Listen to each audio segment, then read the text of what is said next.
ছেলের জন্মদিন নাকি নিজের রিসেপশন বোঝাই যাচ্ছে না। জন্মদিনে এত কে সাজে, তারপর আবার একটা ছেলে, বাপরে বাপ। আমাদের সময় তো এত কিছু হতো না, এত গয়না পরার কি দরকার আছে, জন্মদিনই তো। ঠিক এমনই বেশ কিছু মানুষের বেশ কিছু মন্তব্য পেয়েছিলাম আমার এই ভিডিওটাতে। কেউ কেউ তো আবার এই ভিডিওটা দেখে বলছে এগুলো কি আসল সোনার। আগে হ্যাঁ, এগুলো আসল সোনার, এগুলো পিসি চন্দ্র জুয়েলার্সের। আর জুয়েলারিগুলো এত সুন্দর আর এত ইউনিকভাবে বানানো ছিল, সেটা একমাত্র বোধহয় পিসি চন্দ্র জুয়েলার্স থেকেই পাওয়া যায়।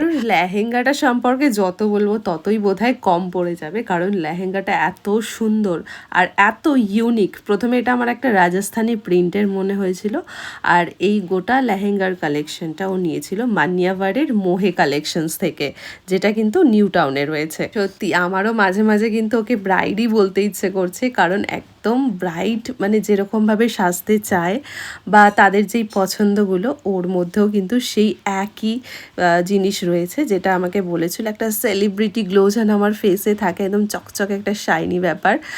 আর সেভাবে আমি ওকে রেডি করি, মোটামুটি ওকে রেডি হয়ে গেছে। তার মধ্যে আমি কিছু জুয়েলারিস ওকে পরাচ্ছিলাম, আর প্রত্যেকটা জুয়েলারি যেটাই ও আমাকে বলছিল যে এটা পরাও ওটা পরাও, আর প্রত্যেকটা জিনিস ভীষণ পরিমাণে ইউনিক ছিল। আমার পার্সোনালি মনে হয় একমাত্র পিসি চন্দ্র বা সেনকো গোল্ডেই এরকম ইউনিক এবং সুন্দর সুন্দর জুয়েলারিস পাওয়া যায়। এই যে গোটা হেয়ার স্টাইলটা দেখছো, এখানে কিন্তু ওর হেয়ারের ডেন্সিটি ভীষণ পাতলা আর একদম শোল্ডার লেন্থে ছিল, মানে কাঁধের কাছে ওর চুলটা ছিল।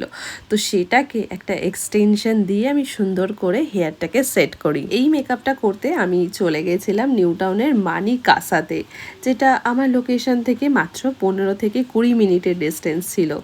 মানি কাসাতে যাওয়ার পর যখন আমি 23 তলার ওপরে উঠলাম, তখন মনে হচ্ছিল যেন আমার শহরটা কতটাই না সুন্দর, কতটা অন্য রকমভাবে আমি আমার শহরটাকে দেখেছিলাম সেদিন। তোমরা অনেকেই এমন আছো যারা ভীষণভাবে আমার কাছে একটা অন্তত মেকআপ করতে চাও। এর মধ্যে অনেকের বিয়ে হয়ে যাওয়ার কারণে দ্বিতীয়বার তো আর ব্রাইডাল মেকআপ করা সম্ভব নয়, তাই যে কোনো একটা অনুষ্ঠানে তোমরা চাও আমার কাছ থেকে সাজতে। কিন্তু কি বলো তো, এখন পার্টি মেকআপ করার জন্য আমি শুধুমাত্র কলকাতার লোকেশন এরিয়াগুলোতেই কাজ করে থাকি।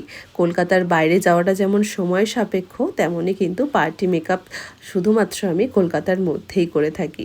এছাড়া তোমরা ব্রাইডালের জন্য যে কোনো লোকেশনে পশ্চিমবঙ্গের বা ভারতের যে কোনো রাজ্যের তোমরা আমাকে পেয়ে যেতেই পারবে।